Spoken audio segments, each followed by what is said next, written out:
अस्सलाम वालेकुम स्टूडेंट्स औज़ु बिल्लाहि मिनश शैतानिर रजीम बिस्मिल्लाहिर रहमानिर रहीम रब्बि इश्रह ली सदरी वयस्सिर ली अमरी वहलुल उक़दतम मिन लिसानी यफ़क़हू क़ौली रब्बि ज़िदनी इल्मा रब्बि ज़िदनी इल्मा रब्बि ज़िदनी इल्मा। अच्छा जी, ऑटम 2024 का पेपर हमारा चल रहा है जी।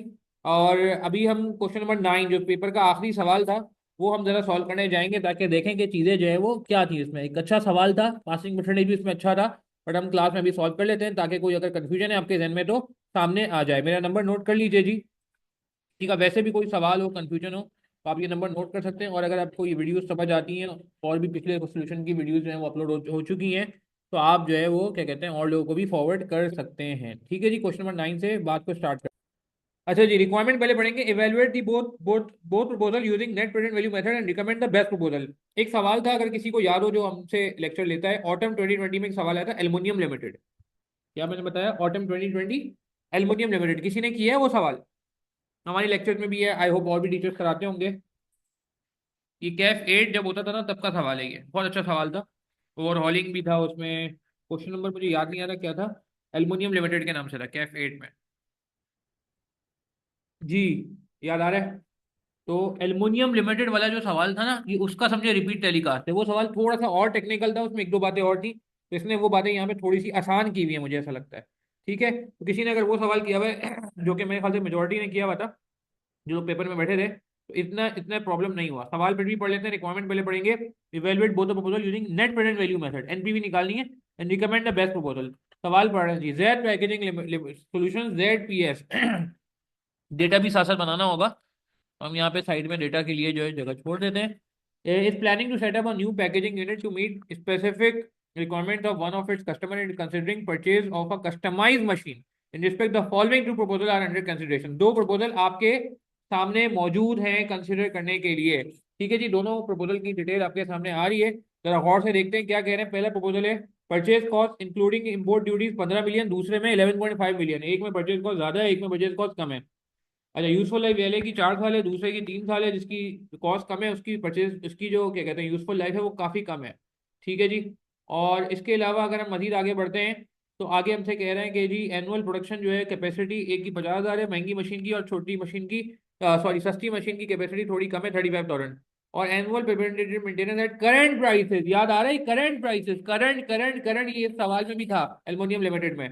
तो करंट का मतलब है कि हमें इसको इन्फ्लेट करना होगा, और कब से इन्फ्लेट करना होगा। अगर करंट लिखा होता है, वैसे तो नीचे एग्जामिनर ने खुद ही मेंशन कर दिया, बट अगर कुछ नहीं मेंशन होता तो भी आपको पता है कि अगर करंट लिखा होता है इसका मतलब है एयर जीरो के प्राइस लेवल पे है। और हमें इन्फ्लेट कब से करना होगा उस केस में बता दीजिए। चैट के थ्रू पार्टिसिपेट करेंगे जो लोग लाइव में आए। आपका पार्टिसिपेशन मेरे लिए बहुत इंपॉर्टेंट होता है, आपको ये बात पता है अच्छे से जी। जी शाद क्या कहते हैं, और लोग बताएं जो लोग लाइव में हैं क्या कहते हैं कि अगर कोई चीज करंट प्राइस लेवल पे होती है तो हमें कब से इन्फ्लेट करना होता है? तला सही कह रहे हैं, शाद सही कह रहे हैं, सबा तला आप भी बताओ, और लोग भी बताएं, शाबाश। बिल्कुल सही है, एयर 1 से इन्फ्लेट करना होता है, बिल्कुल सही है। क्यों? क्योंकि हमें पता है कि ये एयर जीरो लेवल पे है। बिल्कुल सही है तला, आपने भी सही बताया, बाकी लोगों ने भी सबने सही बताया, वेरी गुड। ठीक है जी।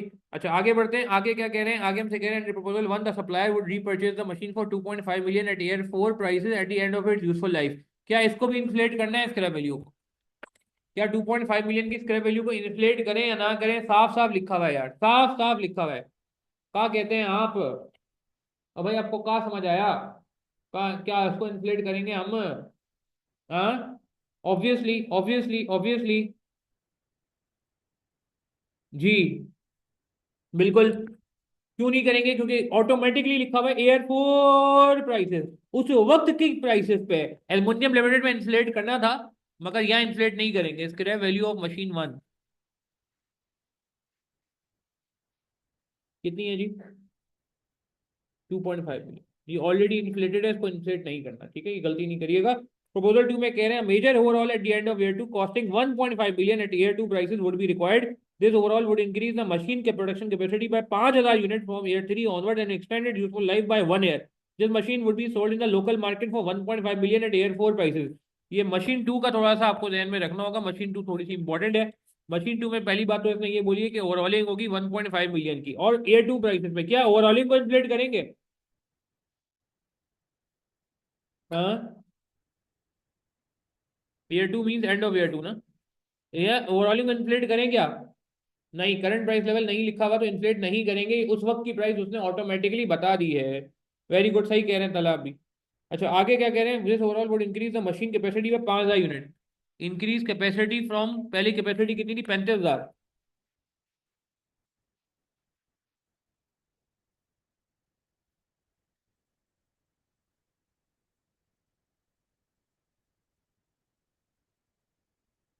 40,000 यूनिट कैपेसिटी हो जाएगी।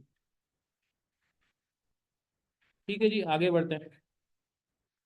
आगे कह रहे हैं स्क्रैप वैल्यूज की ईयर 4 पे कितनी होगी। स्क्रैप वैल्यू एट ईयर 4, क्योंकि लाइफ बढ़ चुकी है, वरना ईयर 3 होता। ठीक है जी, बात समझ आ गई, कोई परेशानी की बात तो नहीं है। अच्छा, आगे चलते हैं। The ZPS anticipates an annual demand of 35,000 in year 1 with demand increasing by 7% each year। Annual demand आपको बता दी गई है भाई, और इंक्रीज होगी eight the rate of 7% per annum. अच्छा, और आगे क्या कह रहे हैं, आगे कह रहे हैं production capacity of new machine would be use to meet this demand if machine production capacity fall short. अगर कोई शॉर्ट हो जाती है कैपेसिटी, यानी कि डिमांड ज्यादा है और हमारे पास कैपेसिटी नहीं है, ZPL would need to purchase additional unit from the market at 1200 per unit. Outside purchase आ गया जी, थोड़ा बहुत कॉस्टिंग का तड़का लगा दिया इन्होंने, आसान सा है। 1200 पर यूनिट कोई मसला नहीं, वर्किंग बना के देख लेंगे कि किस सालों में जरूरत है या नहीं है, किस ऑप्शन में जरूरत है। पहले ऑप्शन में तो शायद नहीं होगी क्योंकि बहुत बड़ी कैपेसिटी है, दूसरे प्रपोजल में मशीन 2 में शायद हमें जरूरत पड़ सकती है। अच्छा, आगे क्या कह रहे हैं, आगे कह रहे हैं कि वेरिएबल कॉस्ट, ये भी है मेरे करंट प्राइस लेवल पे, तो ये इन्फ्लेट होगा, इन्फ्लेट करना होगा। देखें ये जहाँ जहाँ करंट प्राइस लेवल आ रहा है, मेरे ख्याल से हमें उसको हाईलाइट कर लेना चाहिए। और कहाँ आया था करंट प्राइस लेवल, और कहीं आया है current price level, air 4 prices आया था, नहीं और कहीं नहीं आया मेरे ख्याल से। ठीक है। अच्छा, variable cost of production at current price level, यहाँ भी करंट प्राइस है 700 per unit and proposal 1 and 750 at proposal 2। Depreciation reducing balance method पे 25%, अकाउंटिंग और टैक्स डेप्रिसिएशन सेम है। अकाउंटिंग टैक्स डेप्रिसिएशन सेम है, आपको पता है हम टैक्स डेप्रिसिएशन के लिए काम करते हैं। ठीक है जी, आसान सवाल लग रहा है, अभी तक कोई ज्यादा टेक्निकल बातें नहीं है इसमें। और आगे बढ़ लेते हैं। The inflation rate is estimated 10%। Depreciation का रेट हमने लिख लिया जी, सॉरी कलर चेंज नहीं करते मार्कर का। डेप्रिसिएशन 25%, रिड्यूसिंग बैलेंस है जी। अकाउंटिंग टैक्स डेप्रिसिएशन सेम है, ये लिखने की जरूरत नहीं है, ऑब्वियस है। इन्फ्लेशन का रेट इन्होंने आसान रखा है जी, 10% रखा है। इन्फ्लेशन 10% है। जो टैक्स रेट है वो 35% है, सेम ईयर है, हमने एरियर भी पढ़ा हुआ है अपने सेशंस में। और वैग जो है, डिस्काउंट फैक्टर जो है वो 14%। ठीक है जी, सारे कैश फ्लो एज्यूम किया जा रहा है, आप हाल के इनकर उन्हें evaluate both the proposal using NPV method and recommend the best proposal। Proposal one मैं आपके सामने करता हूँ, प्रपोजल 2 में कोशिश करूंगा कि मैं आपको कुछ टाइम दूं कि आप कुछ करें ना, ताकि मुझे पता तो चले कि यार आप इतना क्या सीखे हो, हमसे कुछ सीखे भी हो नहीं सीखे हो भाई, हमसे सीखे भी हो नहीं सीखे हो, कहाँ सीखा हमने, आप आपने हमसे कहाँ सीखा बा, क्या सीखा। ठीक है, स्टार्ट करते हैं जरा। क्वेश्चन नंबर 9 पे बात हो रही है, जरा प्रपोजल 1 आप मेरे साथ देखेंगे, और प्रपोजल 2 पे इंशाल्लाह जो है ना क्या कहते हैं, मैं चाहूंगा कि आप खुद ट्राई करें। अच्छा, बताते थे प्रपोजल 1 में क्या सिनेरियो, क्या हालात है, स्टार्टिंग पॉइंट क्या होगा, यूनिट से अच्छा, इस सवाल में सेल्स है क्या, सवाल है, सवाल में सेल्स है क्या। ये वैसा सवाल हो गया ना, जैसे मैंने बताया था एल्युमिनियम लिमिटेड में भी सेल्स नहीं थी, कॉस्ट की बेस पे काम करना है। ठीक है ना, कॉस्ट की बेस पे काम करना है, मेरी बात समझ रहे हैं ना, तो कोई बात नहीं, टेंशन की बात ही नहीं है। डेबिट में टैक्स सेव हो जाएगा, कोई बात नहीं। गेन और लॉस में डिस्पोजल निकालना पड़ेगा। प्रपोजल 2 में फॉर से निकालिएगा डेबिट, तो वहां पे थोड़ा सा आपको प्रॉब्लम आ सकता है। ठीक है, तो स्टार्ट करते हैं बात को, यूनिट से स्टार्ट करते हैं। सॉरी, फ्लू चल रहा है मुझे, खैर। तो क्या कह रहा था मैं, हाँ, डेप्रिसिएशन भी निकाल सकते हैं, पहले मैं ये वाली वर्किंग कर लेते हैं मेरे ख्याल से, यूनिट्स वाली, ताकि ये कि क्लियर हो जाए। 1 2 3 4, 4 सालों का काम है ना। डिमांड निकाल लेते हैं। डिमांड कितनी, 35,000 यूनिट पहले साल है, एट द रेट ऑफ 7% बढ़ेगी, तो आप बस यहाँ पे ये भी लिख लेंगे तो चल जाएगा। ठीक है, कैलकुलेट करें ना यार, जो लोग लाइव में मैं भी कैलकुलेटर निकालूंगा।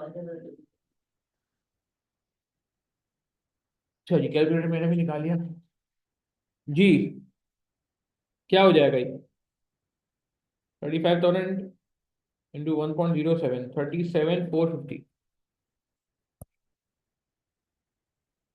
फिर मल्टीप्लाई कर लें 1.07 से, 40,40,071, 42,876। राउंड करो, में आधा यूनिट नहीं बनेगा ना, अधूरा यूनिट तो नहीं बनेगा। ठीक है, इसको वेरिएबल कॉस्ट पर यूनिट से मल्टीप्लाई कर लेते हैं। अच्छा, ये डिमांड होगी, ये डिमांड दोनों में सेम ही रहेगी ना। अब वो अलग बात है कि कैपेसिटी, अच्छा दोनों का मिलके काम अभी कर लेते हैं, प्रपोजल 1 और 2 दोनों देख लेते हैं।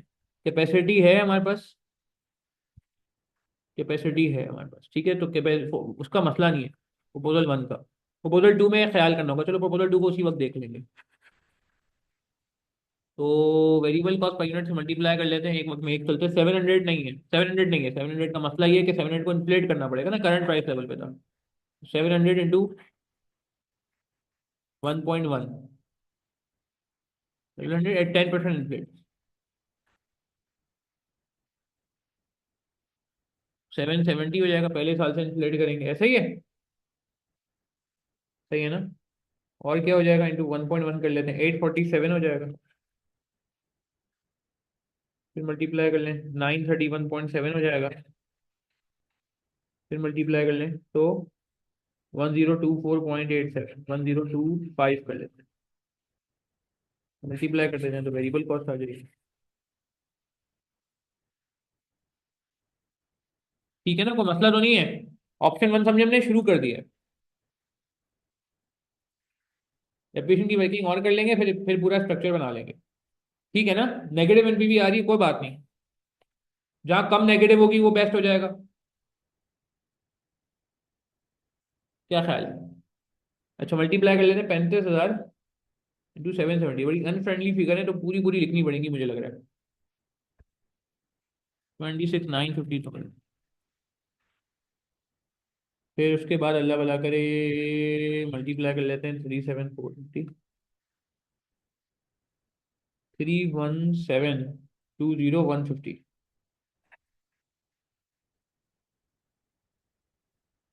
फिर वापस मल्टीप्लाई कर लेते हैं, 400,071 into 931.7, 37,33,4151,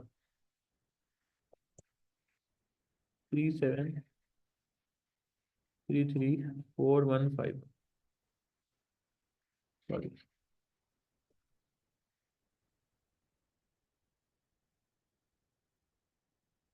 3314। And last but not the least, one छुप गया इसका यार, 42,876 मल्टीप्लाई बाय 1025। अनफ्रेंडली फिगर है इसलिए कॉमन नहीं ले पा रहा मैं, वरना कॉमन ले लेता, आपको पता है। 43,947,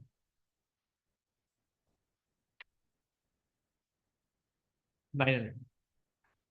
ठीक है जी, हम राउंड करें, हो सकता है आई कैप जो है राउंड नहीं कर रहा हो, जो भी है खैर। अच्छा, ये बात समझ आ गई। अच्छा, और डेप्रिसिएशन के बारे में भी मैं चाहूंगा जरा देख लेते हैं, फिर उसके बाद हम इसको जो है ना क्या कहते हैं आगे बढ़ जाएंगे। डेप्रिसिएशन निकाल लेंगे तो मसला तो नहीं है, डेप्रिसिएशन मिलके आ जाएगी मेरे ख्याल से। डेप्रिसिएशन तो मसला नहीं है, गेन और लॉस में डिस्पोजल हमें निकालना होगा, चलो वो देख लेते हैं अभी। पहले जरा इसको निकाल लेते हैं डेप्रिसिएशन, सेकंड प्रोपोजल की आई थिंक थोड़ी टेक्निकल होगी। टेक्निकल नहीं, उसमें ख्याल करना पड़ेगा। स्ट्रक्चर क्या क्या बनेगा, स्ट्रक्चर में रेड से बनाता हूँ, स्ट्रक्चर में क्या क्या आएगा, एयर एयर आ जाएगा। सही है ना। ये हमारे पास चीज़ें रेडी हैं, प्लॉट कर लेते हैं। एयर 0 आ जाएगा, 1, 2, 3, 4। वो बना लेते हैं लकीरें।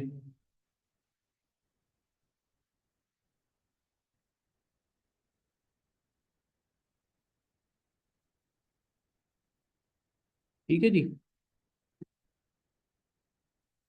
अच्छा चलें जी, बताते जाएं क्या क्या आएगा इसमें।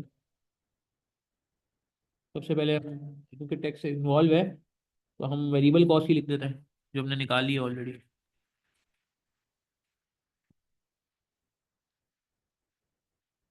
26,950, 317,20150, 373,34151,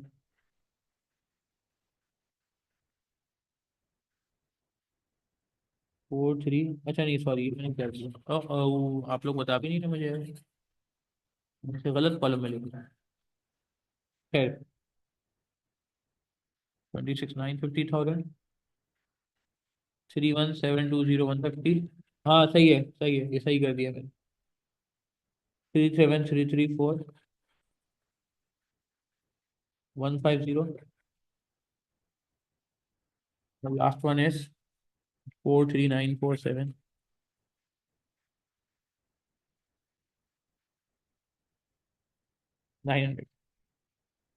अच्छा, वेरिएबल कॉस्ट के अलावा और कौन सी कॉस्ट है भैया हमारे पास? हम्म वैसे मेंटेनेंस कॉस्ट है करंट प्राइस लेवल पे, इसका भी ख्याल करना पड़ेगा।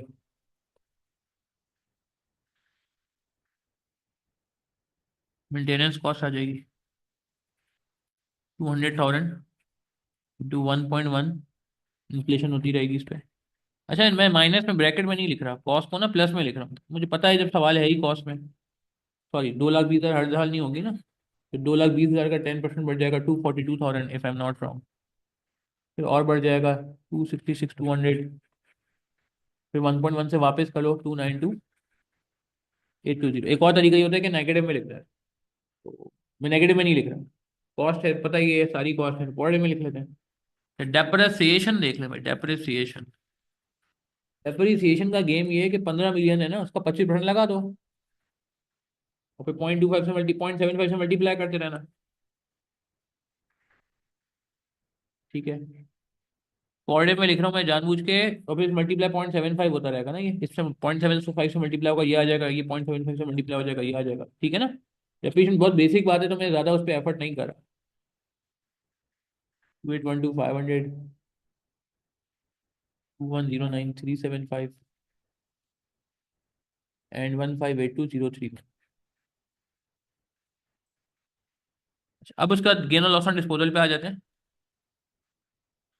तो ये निकालना पड़ेगा, ये आपको पता है कैसे निकालते हैं। कॉस्ट हमें पता है। ठीक है जी, कॉस्ट कितनी थी? डेप्रिसिएशन निकालते हुए हमने देखा ना, 15 मिलियन।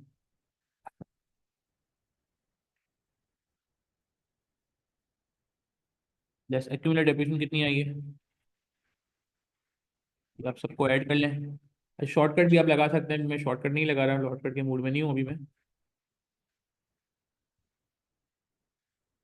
3750, 2812 500। वर्किंग शो करनी है पेपर में, वर्किंग शो नहीं करेंगे तो फंस जाएंगे। 2109 375 एंड 158203। चले जी, ऐड कर लेते हैं इसको। कितना बन गया? 3750,000 प्लस 21812 500 प्लस 2109 375 प्लस 158203 10253906। 10253906 WDV निकाल लेंगे।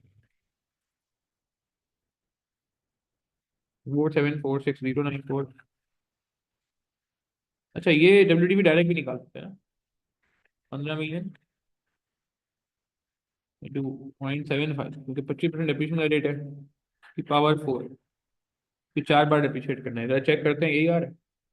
ऐसे ही चेक कर लेते हैं ना, शॉर्टकट फॉर्मूले से भी लगा सकते हैं, पेपर में टाइम का मसला होता है। हाँ यही आ रहा है, 09। क्या बात है, एग्जैक्ट आ रहा है, क्या बात है।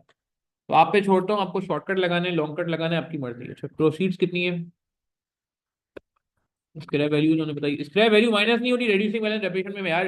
ये BFD के स्टूडेंट ही पूछ रहे होते हैं कि सर वो डेप्रिसिएशन कैलकुलेट करते हुए आपने स्क्रैप वैल्यू माइनस नहीं कराई 2.5 मिलियन की। ओ भैया, वो इसलिए माइनस नहीं कराई, रेड्यूसिंग बैलेंस में नहीं होती, स्ट्रेट लाइन में होती, स्ट्रेट लाइन में होती है यार।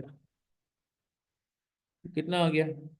2526, सॉरी 2246।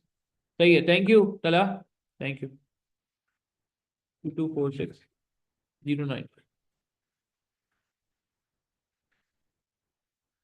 ये आगे लॉस, लॉस है ना, क्योंकि वो कम है ना, इसको गेन नहीं करेंगे, इसको लॉस करना,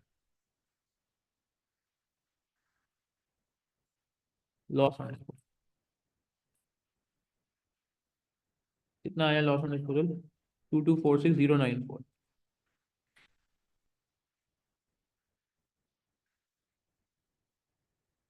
चले जी, टैक्सेबल एक्सपेंस निकाल लेते हैं।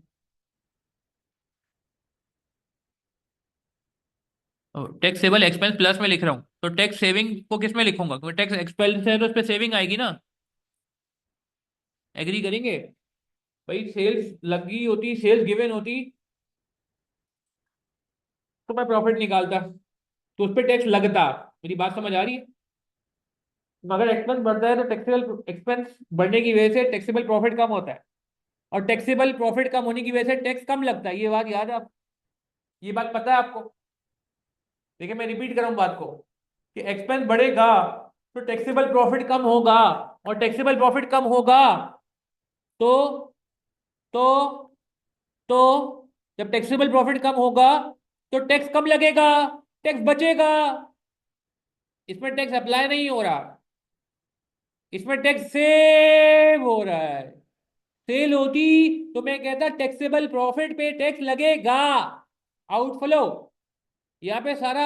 अच्छा, क्या ये सवाल गलत है कि इसमें सेल ही नहीं है? नहीं भाई नहीं, सेल तो सेम है ना यार। मैं जो भी मशीन लूँ, मशीन वन लूँ या मशीन टू लूँ, सेल तो सेम ही रहेगी, रेवेन्यू तो सेम ही रहेगा। तो इसने आपका टाइम जाया नहीं करवाया रेवेन्यू में, और कॉन्सेप्ट भी चेक कर लिया कि क्या आपको ये कॉन्सेप्ट पता भी है या नहीं। तो टैक्सेबल एक्सपेंस निकाल लेते जल्दी जल्दी से बगैर टाइम जाए किए। 30920,000। और टैक्स सेविंग बिल्कुल सही का नेगेटिव में लिखेंगे, क्योंकि हमने एक्सपेंस को प्लस में लिखा है, तो सेविंग को नेगेटिव में लिखा जाएंगे भाई। 34774,650। ठीक है, आगे का बता दें शाबाश, आगे की वर्किंग करें। 37334,150 +266,200 +2109375 39709,725।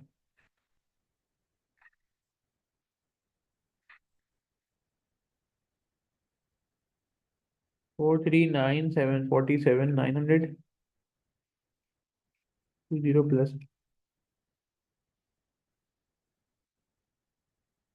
48068845। 48 है भाई।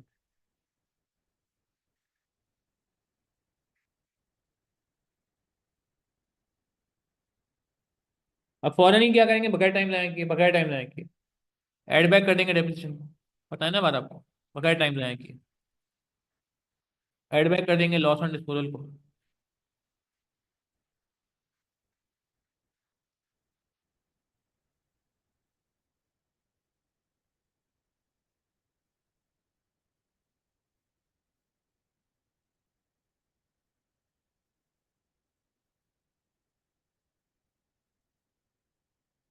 ठीक है जी। अच्छा अब, ओ, एड बैक लिखें या लेस लिखें हम?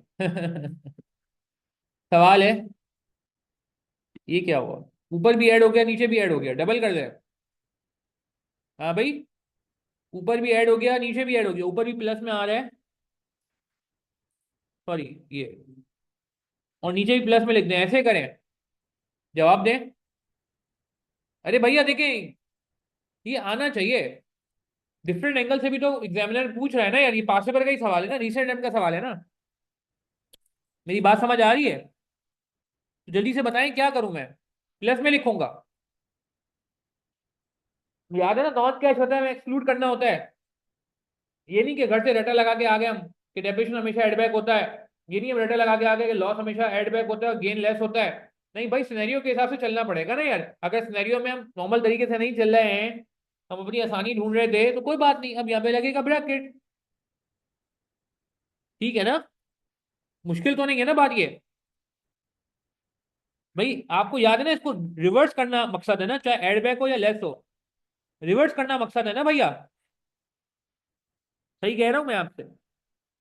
रिवर्स करना है ना भैया, नॉन कैश है। ठीक है, शायद क्लियर है आपको? वेरी गुड तला, सही कह रहे हैं सब आप भी। और लोग हाँ बाकी क्लियर है? चलो बेस्ट हो गया। अच्छा आगे बढ़ते हैं। आगे क्या कह रहे हैं हमसे? आगे कुछ रह गया क्या? आगे हमारा क्या रह गया? एसेट रह गया ना, एसेट है। एसेट डाल दो भाई। एसेट लिया था 15 मिलियन का हमने, और इसकी स्क्रैप वैल्यू कितनी थी? 2.5 मिलियन। चलो जी, नेट कैश फ्लो निकाल लेते हैं। और कुछ मेरा नहीं ख्याल के बचा है हमारे पास।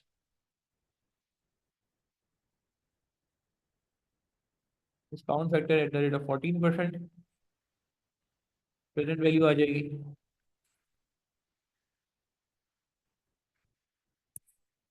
और एनपीवी लिखते हैं। ठीक है जी, चले जल्दी जल्दी फाइनल कर लेते हैं।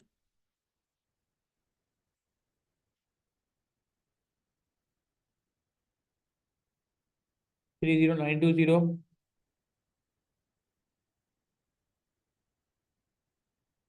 अच्छा, टैक्स सेविंग नहीं निकाली हमने। टैक्स सेविंग तो निकाल लो चंदा। लो,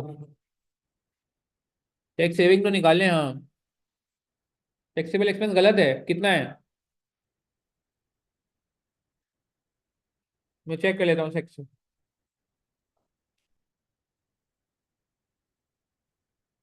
चेक कर लेता हूँ। 34774650 सही तो है?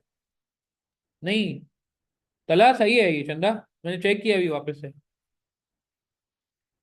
6226 हो ही नहीं सकता। ये 31 मिलियन है। ये देख रहे हो, 31 मिलियन है। 31720। देखो ये रहा ना। तला बात समझ आ रही? चेक कर लो। अच्छा, हमने टैक्स सेविंग नहीं निकाली थी भैया, वो लिखो तो सही टैक्स सेविंग। कितना टैक्स रेट है? 35% है ना। कल आपको क्लियर हुआ? ये माइनस में लिखना था, 10,822,000।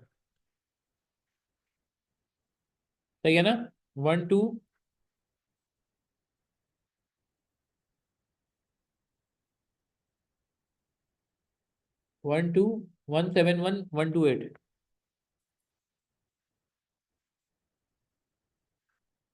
ठीक है, को भी निकाल लेते हैं। ये समझ आया कि हमने जज्बात में आके रेपिटेशन पे पहले डिस्कशन कर लिया। जज्बात में आके फिर हम भूल गए, हमें वो रिकॉर्ड करना था।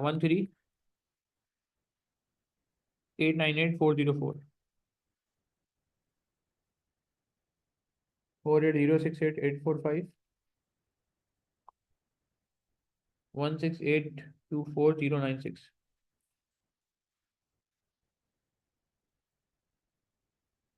ठीक हो गया। चले, चले हम जल्दी से नेट कैश फ्लो निकाल लेते हैं भैया। टाइम कम है, मुकाबला सख्त है।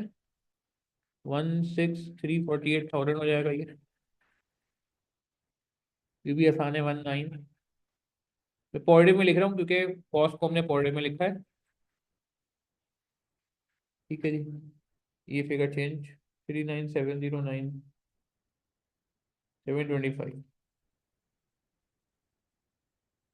उसके बाद आपने इसमें ऐड किया 13,898,404। ये लेस होगा बल्कि, लेस होगा भैया, ऐड नहीं होगा।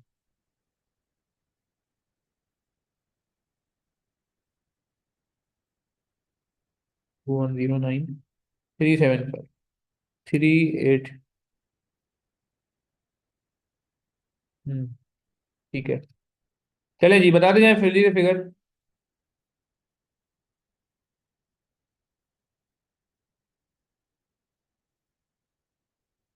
23,701,946। And last but not the least, जल्दी से इसको कर लेते हैं, हमारा पहला ऑप्शन खत्म होने वाला है। ये जाना नहीं है हमने, ठीक है ना? ये पूरा करके जाना है।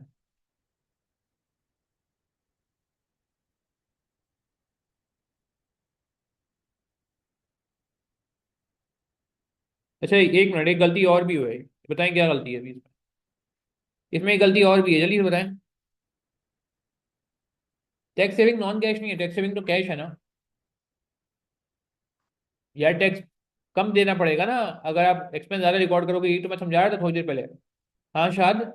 अगर आप डेप्रिसिएशन रिकॉर्ड करते हो, taxable expense, depreciation non cash है मानता हूँ, मगर टैक्स तो एक्सपेंस है, टैक्स तो बकायदा रिटर्न के साथ पे करना पड़ता है, टैक्स का तो चालान बनता है।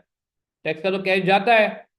अब खुद सोचो ना, अगर किसी का प्रॉफिट कम होगा तो उसको क्या टैक्स कम नहीं देना पड़ेगा? हाँ, टैक्स तो नॉन कैश थोड़ी होता है, टैक्स तो कैश है ना। टैक्स तो बकायदा पे होता है। अभी आप जाते हो मार्केट में कोई सामान लेने, तो तुम्हें हर प्रोडक्ट के अंदर 18% सेल टैक्स लगा होता है, तो वो टैक्स क्या है? कैश है ना, जो आप कैश देते हो, तो आप उसको चीज के पैसे भी देते हो और टैक्स के पैसे भी देते हो। ऐसा है नहीं है? एम्प्लॉय को सैलरी मिलती है, टैक्स कट के मिलती है, पता है ना ये बात तुम्हें? तो कैश कब मिलता है ना उसमें। लाख रुपए की सैलरी पे 90,000 आ रहे हैं मिसाल के तौर पे, उसके बाद तो 10,000 रुपये टैक्स में कट रहे हैं। कैश हुआ ना, ये तो नॉन कैश तो नहीं हुआ। अच्छा, इसमें एक गलती और है, बताएं क्या? साइन का मसला है कि हमें 15 लाख को प्लस में लिखना चाहिए। एग्री करेंगे? एग्री करेंगे?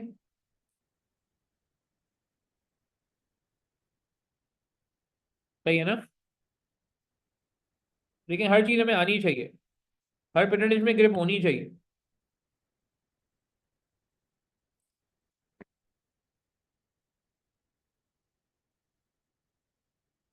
ठीक है, और ये नेगेटिव में होना चाहिए।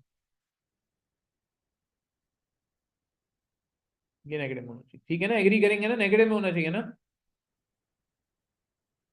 24916,718। ठीक है, क्लियर है ये बात हमें कि हम कॉस्ट को प्लस में लिखना है ना, तो ये प्लस में होगा और वो माइनस में हो जाएगा। या डिस्काउंट फैक्टर लगा लें, वो divide by 1.14, divide by 1.14 square, 1.14 cube, 1.14 की पावर 4। चलिए जी, फाइनल कर लेते हैं। 14340,351 कॉस्ट में बात हो रही है सारी। फिर उसके बाद 15228549, 23701,946, 15,997,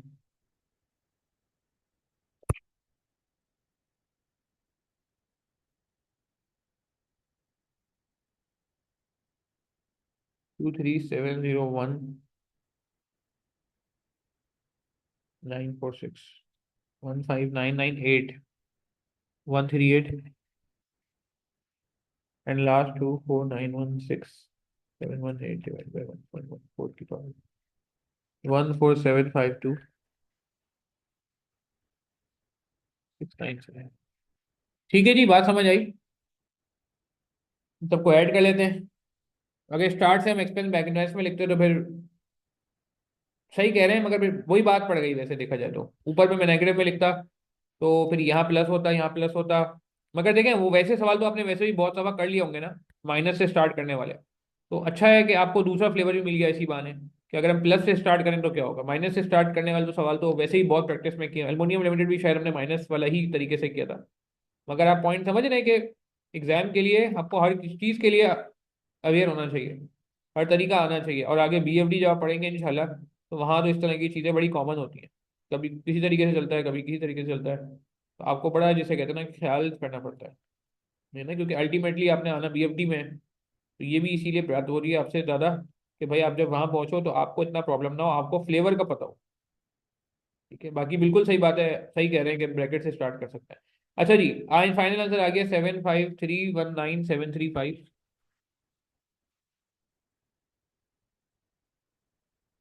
ये कॉस्ट। ठीक है, क्लियर है? कोई सवाल है, कंफ्यूजन है, पूछ लें प्लीज। ऑप्शन 1 हमारा एंड हुआ जाता है अल्हम्दुलिल्लाह। इसको नोट कर लें, और फिर ऑप्शन 2 मैं चाहूंगा आप थोड़ा खुद से ट्राई करें, फिर मैं आपसे बात करता हूँ। फिर मैं आपसे बात करता हूँ। ये ऑप्शन 1 मैंने पूरा एक स्क्रीन पर ला के रख दिया आपके सामने, आप इसको देख लें। और कोई सवाल है, कंफ्यूजन है, पूछ लें। पूछ लें प्लीज, कोई सवाल कोई कंफ्यूजन है तो। क्लियर है बात हमें? जल्दी से करें, फिर ऑप्शन 2 ट्राई करें, खुद से ट्राई करें। जो लोग रिकॉर्डिंग से रेफर करें उनसे भी गुजारिश है, मैं सॉल्व तो कराऊंगा, मसला नहीं, मगर पहले आप खुद ट्राई करें। अच्छा, ऑप्शन 2 में हमें बड़ा ख्याल करना होगा, क्योंकि कैपेसिटी का मसला भी है और थोड़ा ओवरऑलिंग भी आ रही है। ऑप्शन 2 को डिफरेंट कलर के पेन से लिखते हैं। अगेन इसी तरह हमारे पास एयर्स आ जाएंगे।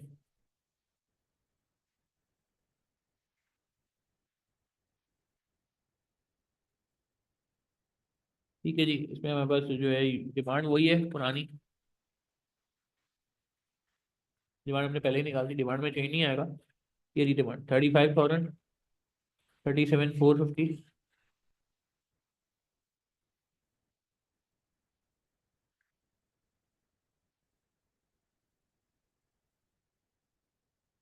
400,701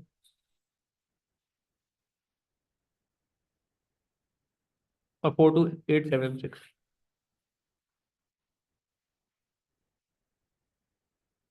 ठीक है, मगर कैपेसिटी का मसला आएगा। कैपेसिटी खाली 35,000 है, तो जो प्रोडक्शन होगी वो कितनी होगी? ठीक है, और आउटसाइड परचेज की जरूरत नहीं है। ठीक है, आउटसाइड परचेज की जरूरत नहीं है। सही है ना? अच्छा, अगले में प्रोडक्शन वापस 35,000 होगी। ऐसा ही है। जो ओवरऑलिंग हो रही है वो 2 साल बाद हो रही है। ओवरऑलिंग 2 साल के बाद हो रही है, दूसरे साल के आखिर में हो रही है। कहाँ लिखा है? सवाल में लिखा है, eight the end of year 2। तो ईयर 2 में कैपेसिटी 35,000 ही रहेगी, और डिमांड बढ़ गई है। हाँ, ओवरऑलिंग से बढ़ी है कैपेसिटी, मगर वो अगले साल बढ़ी है ना, अगले साल बढ़ी है। तो कहने का मतलब है कि अब क्या होगा? एग्री करते हैं, क्या होगा? बताएं, पता है आपको? हम्म। कैपेसिटी 35 ही है। सही है, तो आउटसाइड परचेज पे जाना पड़ेगा कितना? 2450। एग्री करेंगे? एग्री करेंगे, बाहर से परचेज करेंगे ताकि ये पूरा हो जाए ना, ताकि डिमांड पूरी हो जाए, ताकि डिमांड पूरी हो जाए। ठीक है ना? अगले साल क्या करेंगे? ईयर 3 ईयर 4 में सोचें। जल्दी से ईयर 3 ईयर 4 का ही बता दें यार, प्लीज। कोई बाहर से परचेज होगा नहीं होगा?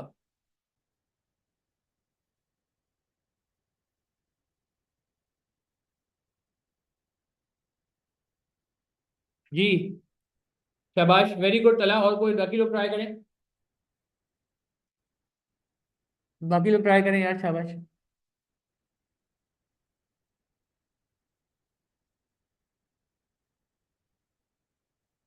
देखें, शाबाश।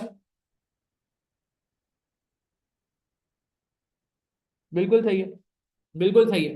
Very good, very good. अगले महीने, अगले साल सॉरी, कैपेसिटी हो जाएगी 40। 72 नहीं, 71। हमने 1 यूनिट कम रखा हुआ है ना, आधा आधा यूनिट नहीं बनाएंगे ना, हमने कहा था। ये डिमांड की भी हमने लिमिटेड रखा था, खैर। सेक्शन 40,000 होगी। 71। एक आध यूनिट से फर्क नहीं पड़ता वैसे बहुत ज्यादा, बट स्टिल। और अगले साल भी इसी इतना है। आउटसाइड परचेज कितना हो जाएगा? एक सवाल हमने किया था वलीका लिमिटेड, याद है किसी को? वलीका लिमिटेड के नाम से एक सवाल किया था, उसमें ये एडजस्टमेंट थी। 2017 का सवाल था, क्या है फेड का, ऑटम 2017 था, if I'm not wrong। वलीका लिमिटेड की हमारी किताब में ही मौजूद है, बीएफडी वालों को भी मैं करा दूँ। खैर, ऑलमोस्ट ऐसी एडजस्टमेंट हमने वहां देखी थी। खैर, आगे बढ़ते हैं। अच्छा, और डेफिनेशन का भी यहाँ पे गेम खेल लेते हैं साथ साथ। तो वेरिएबल कॉस्ट क्या हो जाएगी? वेरिएबल कॉस्ट आपकी जो है वो, चलो वेरिएबल कॉस्ट पे भी काम करते हैं जरा, मसला नहीं है। अच्छा, डेप्रिसिएशन के भी कैलकुलेशन कर लेते हैं कि ओवरऑलिंग की वजह से थोड़ा चेंज करना पड़ेगा सिनेरियो को। सही है, तो कॉस्ट हमारी कितनी है? डेप्रिसिएशन का थोड़ा ओवरऑल की वजह से ना थोड़ा चेंज होता है सिस्टम, तो मैं लंबे तरीके से करा रहा हूँ ताकि आपको बात समझ आ जाए। 11.5 मिलियन, गौर से देखिएगा प्लीज, इसको गौर से देखिएगा।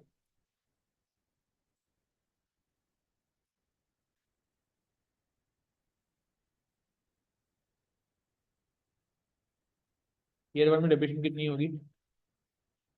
25%। माइनस कर देते हैं, क्या ख्याल है? सही है ना? ओवरऑलिंग की वजह से मैं थोड़ा लंबे तरीके से चल रहा हूँ।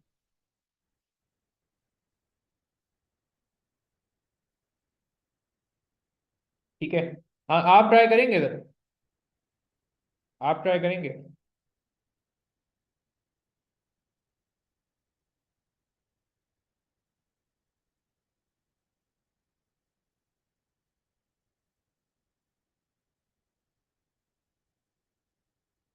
शाबाश। 28 कितना? 11,500 इंटू 0.25 ना, 2875,000।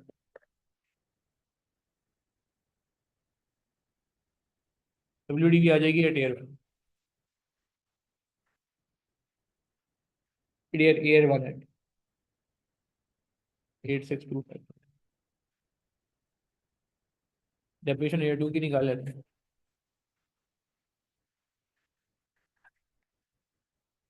25% वापस लगा दो भाई इसका। 2156।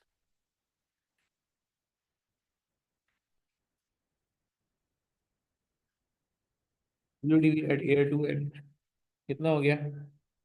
6468,750। अच्छा, अब यहाँ पे ओवरऑलिंग का फिगर ऐड करना है। क्या ओवरऑलिंग को इन्फ्लेट करेंगे? क्या ओवरऑलिंग को इन्फ्लेट करेंगे? बोला है इसने क्या? ये बोला ओवरऑलिंग 1.5 मिलियन की होगी एट एयर टू प्राइस।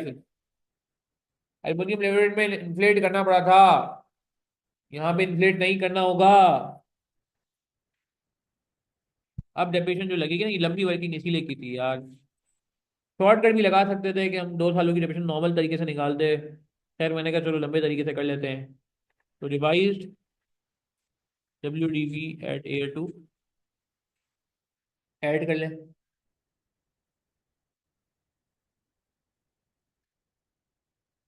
फिर डेप्रिसिएशन लगा दें।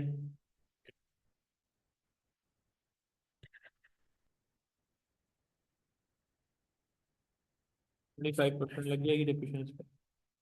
1992 188। फिर WDV आ गई eight air three and.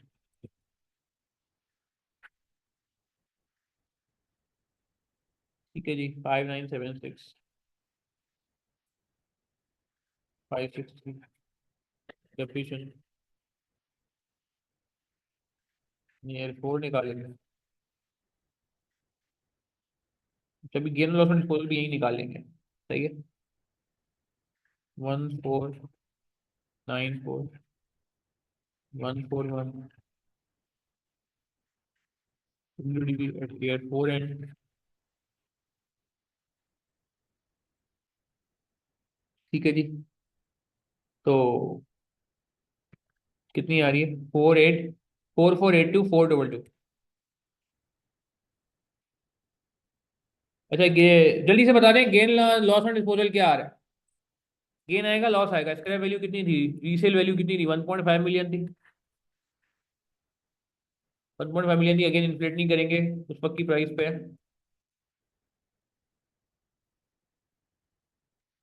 Scrap value. Loss and disposal आ गया 7,700।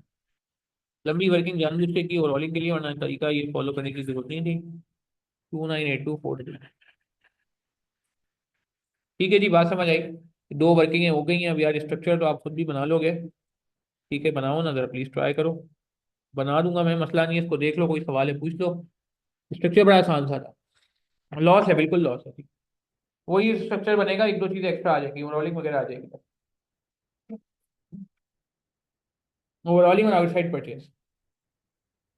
ओवरऑलिंग और आउटसाइड परचेज, ये दो चीजें एक्स्ट्रा आ जाएंगी। जल्दी से करें शाबाश।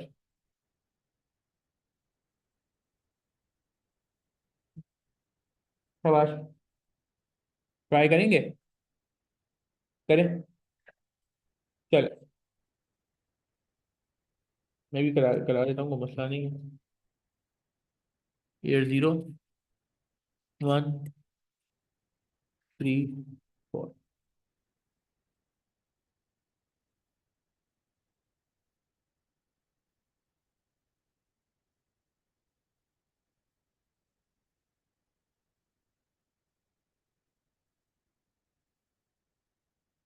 तो जी अगेन पहले वेरिएबल कॉस्ट ले लेते हैं।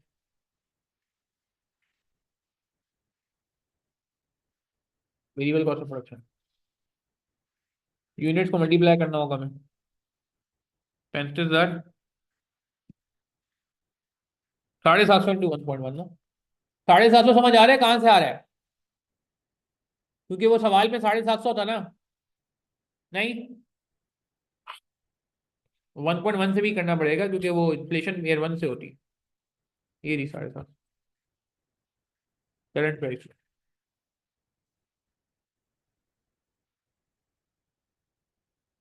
ठीक है, क्लियर है बात हमें?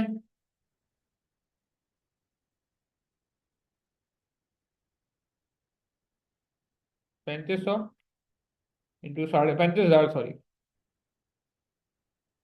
28,875,000। प्लस में ही लिख लेते हैं जैसे हमने पीछे लिखा था ताकि कंसिस्टेंसी रहे। दूसरे में भी 35,000, 750 into 1.1 square, 1.1 square 317,625,500। Third year में चेंज होगा 40,000 इंटू 750 टू 1.1 क्यूब, 1.1 क्यूब, सही है ना? 1.1 क्यूब।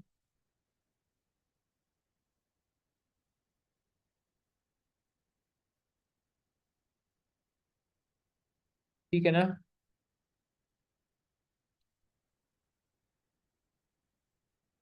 40,000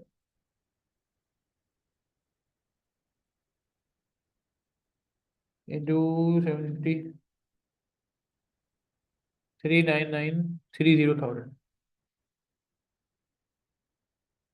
एंड अगेन इसमें भी यही हो जाएगा,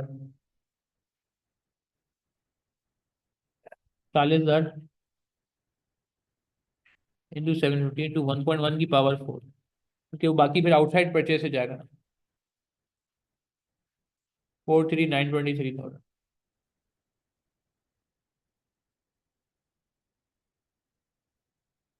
ठीक है जी, आउटसाइड परचेज ले लेते हैं इसमें। आउटसाइड परचेज पहले कुछ नहीं है, यहाँ पे कितना है निकालता, 22450। और प्राइस क्या है आउटसाइड परचेज की? आउटसाइड परचेज की प्राइस है 1200 करंट प्राइस लेवल पे, उसको भी इन्फ्लेट करना पड़ेगा।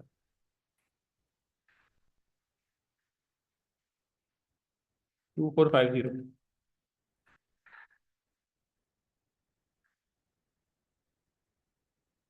1.1 स्क्वायर लगा रहा हूँ मैं, 1.1 स्क्वायर लगा रहा हूँ मैं, मेरी बात समझ आ रही है?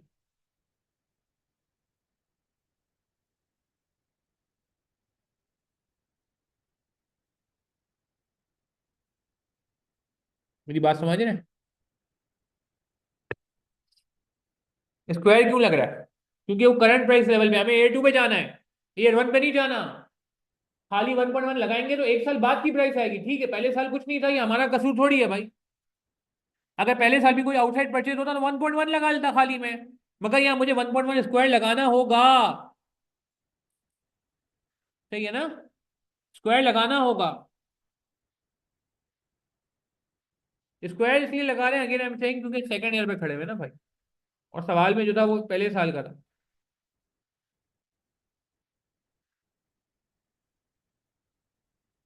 ठीक है जी, बात समझ आ रही है? 3557400। अगली बारी कितना है? 471 यूनिट था। ठीक है,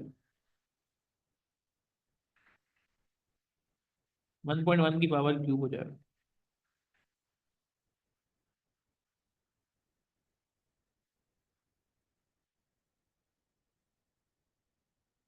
113,401।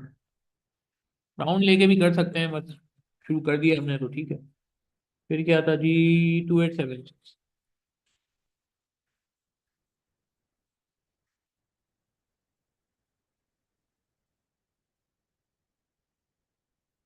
76 इंटू 1.1 की पावर 4 इंटू 1200, 505,2901,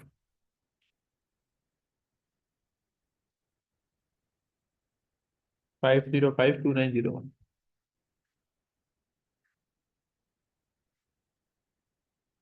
ठीक है जी, ये इसमें एक नई चीज थी।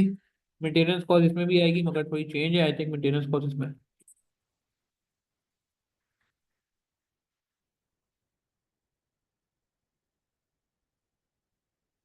3 लाख से निकालनी है हमें। ठीक है, पेन चेंज कर लेते हैं।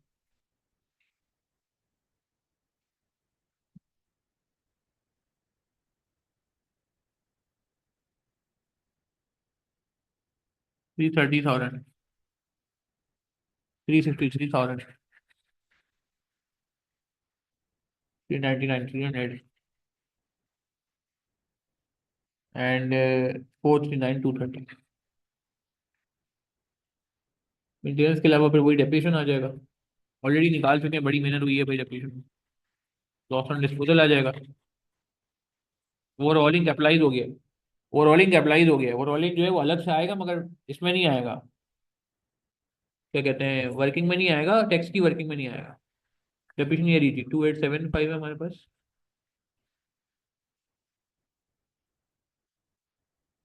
प्लस में लिख रहे हैं, बाद में रिवर्स कर देंगे। ये रही 2875, 2156,250 है। ये रही 1992, 1888 है। 1992, 188, 1494, 141।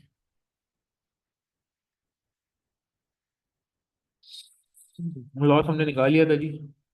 हाँ था 2982,422।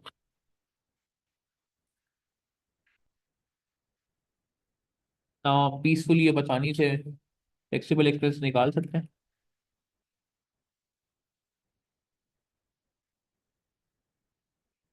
तो टैक्स सेविंग आ जाएगी।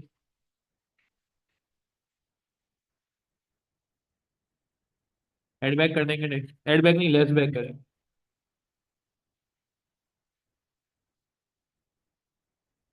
लेस करेंगे।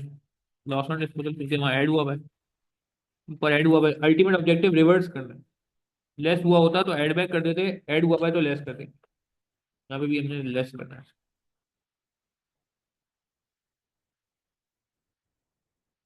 Less back. ऐड बैक होता है, वैसे लेस बैक भी हमने एक वर्ड बना दिया खुद से। ठीक है ना, फिर उसके बाद आपके पास दो कॉस्ट आ जाएंगी। एक ओवरऑलिंग की कॉस्ट आएगी और एक एसेट की कॉस्ट आ जाएगी।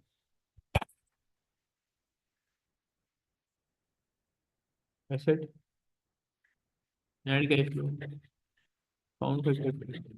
नहीं, सवाल हमारा फिर चले। जल्दी से कंक्लूड कराएं, टैक्सेबल एक्सपेंस बताएं कितना बन रहा है। शाबाश। 32,080,000।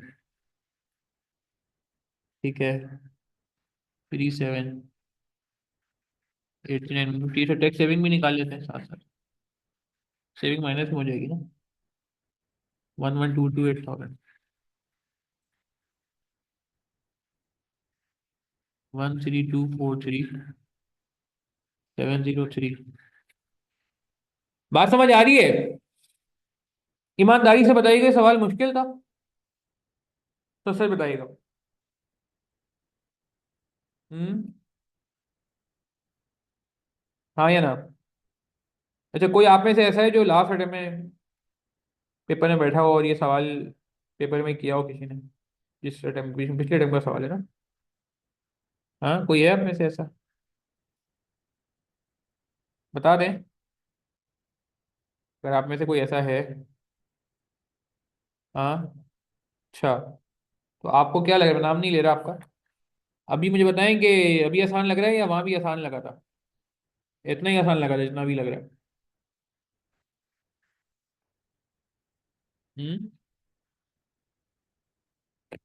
4434 आ रहा है भाई। हाँ, वहां नहीं लगा था आसान। वहां कितना हुआ था ये सवाल? आधा हुआ था, पूरा हुआ था, पौना हुआ था, पाव हुआ था? 1200 सेलिंग प्राइस ले ली थी। अल्लाह माफ करे, फिर तो सवाल कहाँ जाएगा यार लड़के। ये तो मैस कर दिया आपने यार। नहीं, सेलिंग प्राइस का तो गेम ही नहीं है, जबरदस्ती क्यों? देखो आउटसाइड परचेज प्राइस का तो रोल था ना, शॉर्टफॉल आ रहा है। शॉर्टफॉल निकाला था ये वाला, जो हमने यूनिट आउटसाइड परचेज के यूनिट निकाले हैं।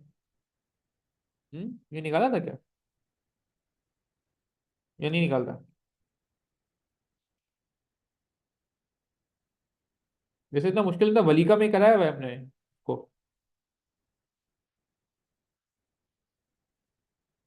चलो खैर हो गई, अभी समझ आ रहा है ना। मेन चीज़ ये अभी समझ आना चाहिए।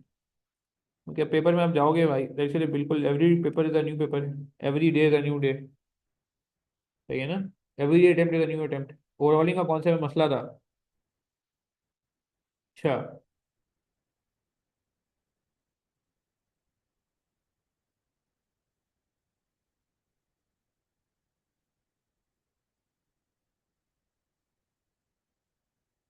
अच्छा, ठीक है।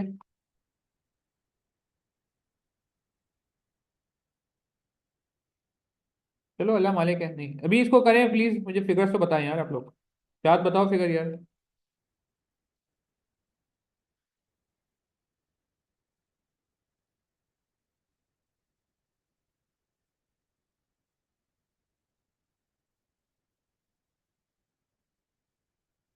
53891694। वो रोलिंग का कॉन्सेप्ट आया हुआ है, बताया ना मैंने, खैर। एक और भी किसी पासवेयर में आया है, मुझे याद नहीं आ रहा, उसके अलावा भी किसी में आया हुआ है।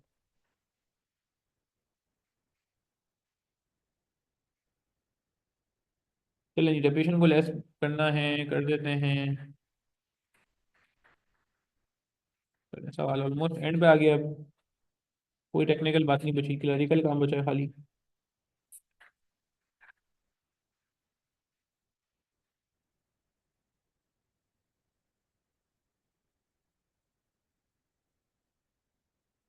वो रोलिंग हमारा प्लस में आएगा। ये टू के एंड में लगी थी। कितने की लगी थी वो रोलिंग? 15 लाख की लगी थी।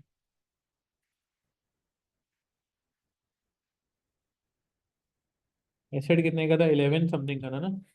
11,750। प्लस में लिखेंगे, डिस्प्ले वैल्यू को माइनस में लिखेंगे। 1.5 मिलियन की डिस्प्ले वैल्यू।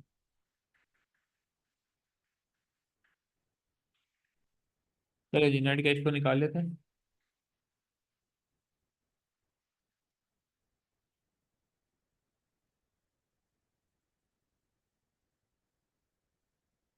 ठीक है जी। बात समझ आ रही है? 977,000।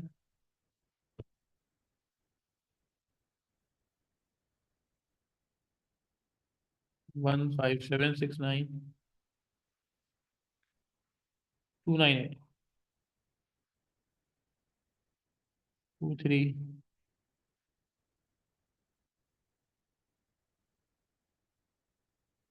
18,220,435। ठीक है जी, बात समझ आ रही है, बस that now we are just concluding this question.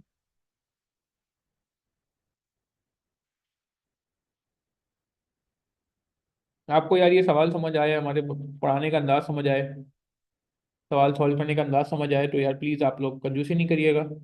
और स्टूडेंट से भी ये शेयर कर दीजिएगा सोल्यूशन, हो सकता है और भी किसी को फायदा हो जाए इस सोल्यूशन से। होता ये है कि आप कभी कभार खुद से करने बैठते हो तो बहुत घंटों जाया हो जाते हैं, और बाद में चलता है यार ये तो इतना मुश्किल था ही नहीं। सही है ना, ऐसा होता ही नहीं होता, अगर आप खुद करने लगते हैं और आप कोई पॉइंट पर अटक जाए। ये नहीं कह रहा, खुद तो अटेम्प्ट करना चाहिए पहले, मगर वो सही कैसे होगा उसके बारे में लोग फिर परेशान हो जाते हैं। ये इसलिए ओपन फॉर ऑल रखे गए, यूट्यूब पर डाल दिए गए हैं, कि प्रॉब्लम ना हो आप लोगों को यार, कि आखिर में एक एक वक्त कीमती होता है।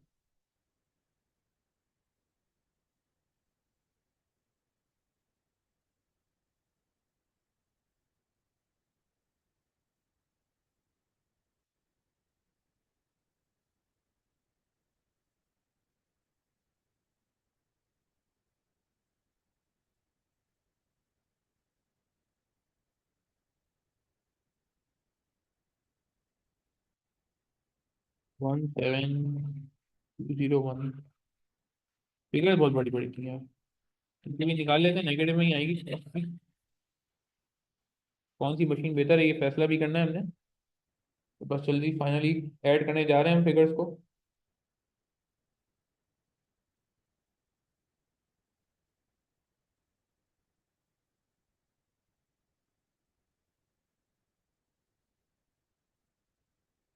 अच्छा जी, 80414,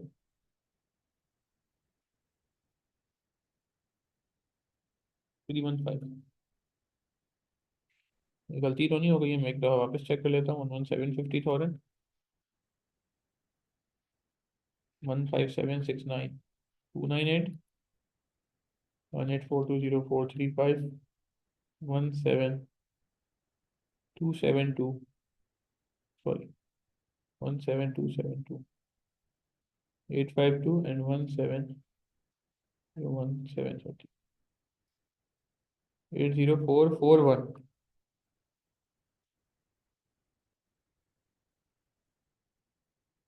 4413। ठीक है जी।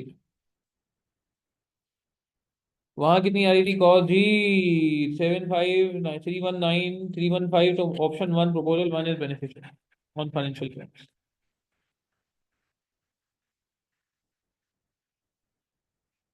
क्लियर हो गई बात? अगेन मेरा नंबर नोट कर लें। कोई क्वेरी होती है, कंफ्यूजन होती है, आप मुझसे पूछ सकते हैं।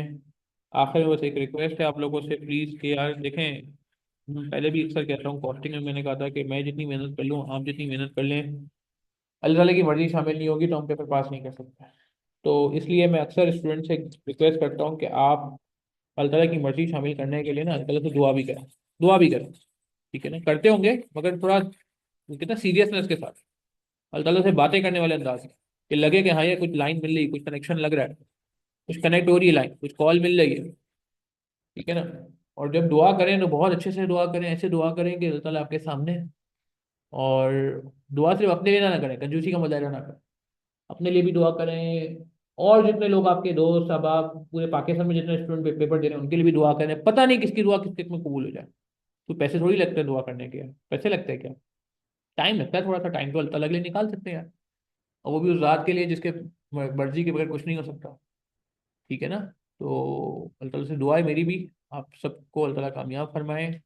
मुझे भी प्लीज़ दुआ में याद रखिएगा अगर आपको कोई फ़ायदा हो। ठीक है जी। बाकी कोई मुश्किल नहीं है, पेपर बड़ा आसान है। 50% इसका पासिंग परसेंटेज आ रहा है पिछले कुछ अटेम्प्ट से, 45-50, विच इज़ वेरी गुड। ठीक है, अल्लाह ताला आपको भी कामयाब फरमाए, बाकी तमाम स्टूडेंट को भी कामयाब फरमाए। आमीन सुम्मा आमीन। नंबर मेरा नोट कर लें, दुआ में याद रखिएगा। और ये बात अगेन आई एम सेइंग, अगर आपको ये बातें समझ आती हैं तो यार ये और लोगों से भी इसको ज़रूर शेयर करिएगा, ठीक है? अस्सलाम वालेकुम रहमतुल्लाहि व बरकातहू।